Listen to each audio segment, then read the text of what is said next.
TNN T V کی بین الاقوامی خبروں کے ساتھ میں ہوں بشرا خان۔ کینیڈا میں سکھ برادری کے ایک اور رکن اور اس کے 11 سالہ بیٹے کو قتل کر دیا گیا۔ مزید احوال اس رپورٹ میں۔ کینیڈا میں سکھ برادری کے ایک اور رکن اور اس کے 11 سالہ بیٹے کو قتل کر دیا گیا۔ ایڈمنٹن شہر میں 41 سالہ ہرپریت سنگھ اپال اور ان کے بیٹے کو جمعرات کے روز ایک شاپنگ پلازا کے باہر ان کی گاڑی میں دن دہاڑے گولیاں مار کر ہلاک کر دیا گیا۔ ایڈمنٹن پولیس کا کہنا ہے کہ باپ بیٹا زخموں کی تاب نہ لاتے ہوئے موقع پر ہی دم توڑ گئے۔ گاڑی میں سوار ایک اور لڑکا محفوظ رہا۔ کینیڈا میں سکھ برادری کے ارکان نے کہا ہے کہ ہرپریت اور اس کے بیٹے کے قتل میں بھارتی حکومت کے ایجنٹ ملوث ہو سکتے ہیں۔ دوسری جانب امریکی وزیر خارجہ اینٹونی بلنکن نے بھارت سے مطالبہ کیا ہے کہ وہ سکھ علیحدگی پسند رہنما ہردیپ سنگھ نجر کے قتل کی تحقیقات میں تعاون کرے، جس کی وجہ سے نئی دہلی اور کینیڈا کے درمیان سفارتی تعلقات کشیدہ ہو گئے تھے۔ اینٹونی بلنکن نے میڈیا بریفنگ میں کہا کہ ہم سمجھتے ہیں کہ یہ بہت اہم ہے کہ بھارت اپنی تحقیقات پر کینیڈا کے ساتھ کام کرے اور وہ اس فرق کو باہمی تعاون کے ساتھ حل کرنے کا راستہ تلاش کرے۔ انہوں نے کہا کہ بھارت تعاون کرنے کی کوشش کر رہا ہے، جس پر میں نے بھارتی ہم منصبوں کے ساتھ تبادلہ خیال کیا۔ واضح رہے کہ کینیڈین وزیر اعظم جسٹن ٹروڈو نے ستمبر میں پارلیمنٹ میں ایک بیان میں خالصتان تحریک کے ایک سرکردہ سکھ رہنما ہردیپ سنگھ نجر کے قتل میں بھارتی حکومت کے ایجنٹس کے ملوث ہونے کا انکشاف کیا تھا۔ نجر کو رواں برس 18 جون کو برٹش کولمبیا کے شہر سرے میں ایک گردوارے کے باہر گولی مار کر ہلاک کر دیا گیا تھا۔ غزہ سے نقل مکانی کرنے والے کینیڈا کی پالیسی پر سوال اٹھاتے ہیں کہ وہ انخلا میں کس کی مدد کرے گی۔ مزید تفصیلات اس رپورٹ میں۔ غزہ سے نقل مکانی کرنے والے کینیڈا کی پالیسی پر سوال اٹھاتے ہیں کہ وہ انخلا میں کس کی مدد کرے گی۔ غزہ کی پٹی سے انخلا کرنے والے کچھ کینیڈین کہتے ہیں کہ کینیڈا کی فیملی کی تعریف کا مطلب ہے کہ انہیں اپنے پیاروں کو پیچھے چھوڑنے کا دل دہلا دینے والا انتخاب کرنا پڑا۔ غزہ کی پٹی 7 اکتوبر کے بعد سے ان دنوں میں مسلسل بمباری مہم کا نشانہ بنی ہوئی ہے، جب حماس نے اسرائیل پر ایک دہشت گردانہ حملہ کیا جس میں 1200 افراد ہلاک ہوئے اور اسرائیل کی جانب سے خوفناک رد عمل کو جنم دیا۔ اسرائیل نے کہا کہ حملے کے بعد سے 200 سے زائد افراد حماس کے یرغمال ہیں۔ کینیڈا نے غزہ میں تقریباً 550 کینیڈین باشندوں، مستقل رہائشیوں اور کنبے کے افراد کے انخلا کی سہولت کے لیے ہفتے گزارے ہیں، جو سخت کنٹرول والی رفح کراسنگ سے فرار ہونا چاہتے ہیں۔ خطے سے غیر ملکی شہریوں کے اخراج پر مصر اور اسرائیل کے درمیان مذاکرات ہوئے ہیں اور قطر ثالث کا کردار ادا کر رہا ہے۔ عالمی امور کینیڈا نے پیر کو رپورٹ کیا کہ اب تک کینیڈا سے تعلق رکھنے والے 356 افراد نے سرحد پار مصر میں حفاظت کی ہے۔ امریکہ کے برعکس، جو کہ اقوام متحدہ کی پناہ گزین ایجنسی کے مطابق عام طور پر والدین کو فوری خاندان کی قانونی تعریف میں شامل کرتا ہے۔ Immigration and refugee protection act میں کینیڈا کی تعریف صرف شریک حیات اور کامن لا پارٹنرز، زیر کفالت بچوں اور پوتے پوتیوں تک ہے۔ اس کا مطلب ہے ابھی تک کینیڈا نے اپنے ممکنہ انخلا کی فہرست میں والدین، سسرال اور بہن بھائیوں کو شامل کرنے کی پیشکش نہیں کی ہے۔ کینیڈین کونسل برائے مہاجرین نے ایک وسیع تر تعریف کی وکالت کی ہے تاکہ فرار ہونے والے لوگوں کو کینیڈا میں اپنے پیاروں کے ساتھ پناہ حاصل کرنے کی اجازت دی جا سکے۔ ایک نئی رپورٹ میں بتایا گیا ہے کہ ٹورنٹو میں 10 میں سے ایک شخص اب فوڈ بینکوں پر انحصار کر رہا ہے، جو پچھلے سال کے مقابلے میں 2 گنا زائد ہے۔ مزید جانیں گے اس رپورٹ میں۔ ایک نئی رپورٹ میں بتایا گیا ہے کہ ٹورنٹو میں 10 میں سے ایک شخص اب فوڈ بینکس پر انحصار کر رہا ہے، جو پچھلے سال کے مقابلے دگنا زیادہ ہے۔ فوڈ بینک کے استعمال نے اس سال ایک اور ریکارڈ توڑ دیا ہے۔ اپریل 2022 اور مارچ 2023 کے درمیان 2.5 ملین سے زیادہ وزٹس کے ساتھ، جو کہ پچھلے سال کے مقابلے میں 51% زائد ہیں، اور اس سال کی ہوز ہنگری رپورٹ کے مطابق کمی کے کوئی آثار نہیں ہے۔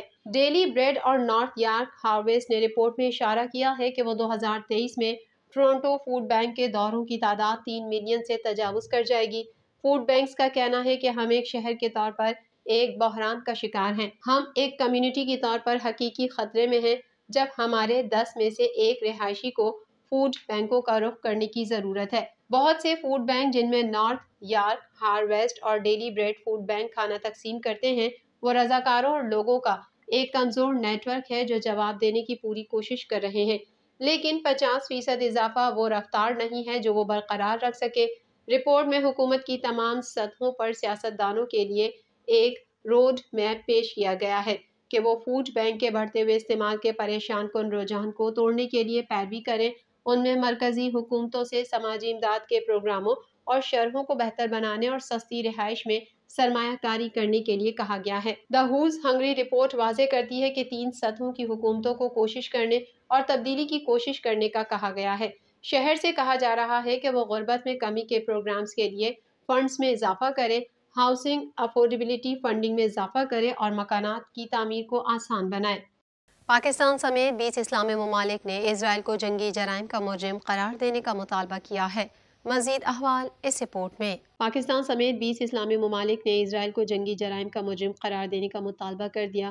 برسلز پریس کلب میں پاکستان سمیت OIC ممالک سے تعلق رکھنے والے 20 سفیروں نے فلسطینیوں پر اسرائیلی جارحیت کے خلاف اجتماعی پریس کانفرنس کی ہے، جس میں اسرائیل کو جنگی جرائم کی وجہ سے مجرم قرار دینے کا مطالبہ کیا گیا۔ سفیروں کا کہنا تھا کہ غزہ کے لوگوں کو اسرائیلی جبر سے نجات دلائی اور انہیں بین الاقوامی تحفظ فراہم کیا جائے۔ دوسری جانب امریکی صدر جو بائیڈن نے کہا ہے کہ اسرائیل کو غزہ میں الشفا اسپتال کی حفاظت ہر صورت یقینی بنانا ہوگا۔ وہ اس مسئلے پر اسرائیلی فوج سے رابطے میں ہیں۔ ادھر عالمی ادارہ صحت کا کہنا ہے کہ الشفا اسپتال لاشوں کے ڈھیر کے باعث قبرستان بن رہا ہے۔ 600 افراد اسپتال میں موجود ہیں۔ ترجمان القسام بریگیڈز ابو عبیدہ کا کہنا ہے کہ غزہ کے شہریوں کے قتل عام کو تماشائی بنے دیکھنے والوں کو تاریخ کبھی معاف نہیں کرے گی اور وہ اللہ کی نظر میں سزاوار ٹھہریں گے۔ تفصیلات کے مطابق القسام بریگیڈز کے ترجمان ابو عبیدہ نے اپنے ویڈیو پیغام میں کہا ہے کہ ہمارے مجاہدین 38ویں روز بھی قابض صہیونی ٹینکوں کے خلاف مزاحمت کر رہے ہیں اور جنگجو زیر زمین، زمین پر اور ملبے کے نیچے سے حملے کر کے دشمن کو سرپرائز دے رہے ہیں، دشمن کے ٹینکوں اور بلڈوزرز کو تباہ کر رہے ہیں۔ ترجمان القسام بریگیڈز کا کہنا تھا کہ دشمن قائدین کو مایوسی اور تباہی کے سوا کچھ حاصل نہیں ہوگا۔ در حقیقت حملہ آوروں کا غزہ میں ہماری مزاحمت کو ختم کرنا محض ایک خواب ہے۔ مجاہدین کی پراعتمادی فلسطین کے معاملے میں امت کی ذمہ داری کو ختم نہیں کر دیتی۔ تمام مسلمان مسئلہ فلسطین کے ذمہ دار ہیں۔ غزہ کے شہریوں کے قتل عام کو تماشائی بنے دیکھنے والوں کو تاریخ کبھی معاف نہیں کرے گی اور وہ اللہ کی نظر میں سزاوار ٹھہریں گے۔ یاد رہے حماس کے عسکری ونگ القسام بریگیڈز نے اسرائیل سے 5 روزہ جنگ بندی کے بدلے 70 یرغمال خواتین و بچوں کی رہائی پر آمادگی ظاہر کی تھی۔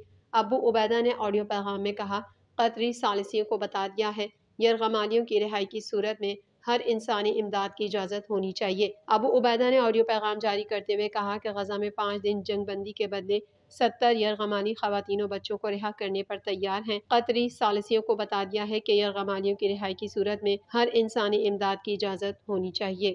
برطانیہ کے سابق وزیر اعظم ڈیوڈ کیمرون رشی سونک کی کابینہ میں وزیر خارجہ اور جیمز کلوری وزیر داخلہ منتخب ہو گئے۔ مزید تفصیلات اس رپورٹ میں۔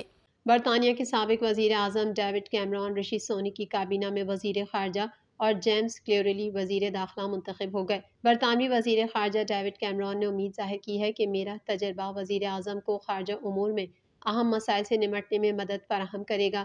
اسی طرح بھارتی نژاد بھارتی وزیر اعظم رشی سونک کی کابینہ میں اب وزیر داخلہ کا قلمدان سابقہ وزیر خارجہ جیمز کلیوریلی کو سونپا گیا ہے۔ انہوں نے کہا کہ رشی سونک مضبوط اور قابل وزیر اعظم ہیں۔